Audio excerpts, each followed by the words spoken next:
Kada wa chama cha ACT Wazalendo ambaye pia alichukua fomu ya kugombea nafasi ya kiti cha urais kwa chama hicho katika uchaguzi mkuu uliofanyika Oktoba 29, 2025 na hatimaye kuenguliwa katika kinyang'anyiro hicho, ndugu Luhaga Mpina amekataa kukutana na tume ya rais kuchunguza matukio ya wakati na baada ya uchaguzi mkuu Oktoba 2025, huku akisema kwamba si chombo huru na kinafuata maagizo ya serikali. Katika barua aliyoijibu tume ya uchunguzi wa matukio Oktoba, Luhaga Mpina amesema kwamba yahusu wito wa kukutana na tume ya rais kuchunguza matukio ya wakati na baada ya uchaguzi mkuu Oktoba 2025. Tafadhali husika na somo tajwa hapo juu.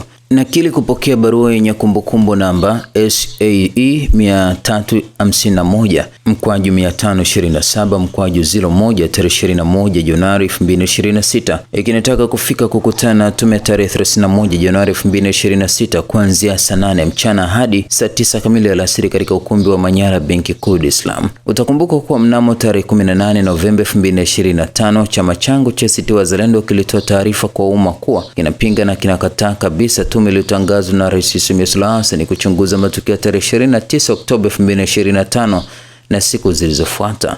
Chama cha ACT Wazalendo kiliweka wazi kwamba hakitashiriki kwa namna yoyote ile katika uchunguzi utakaofanywa na tume hii. Hatutatoa ushahidi wala kutoa ushirikiano wowote, kwani tunatambua kuwa ni chombo kisicho na uhuru na kinachotegemea maagizo ya serikali. Na hata nilipozungumza na vyombo vya habari tarehe 6 Disemba 2025, ambapo niliunga mkono msimamo wa chama kuwa tume hiyo sio huru na imeundwa bila kuzingatia kanuni na taratibu za usuluhishi wa migogoro. Hivyo basi, kwa heshima kubwa na kujulisha kuwa sitaweza kuhudhuria wito huo kwa ajili ya majadiliano. Pamoja na barua hii nimeambatanisha nakala ya tamko la chama cha ACT Wazalendo na kushukuru kwa ushirikiano.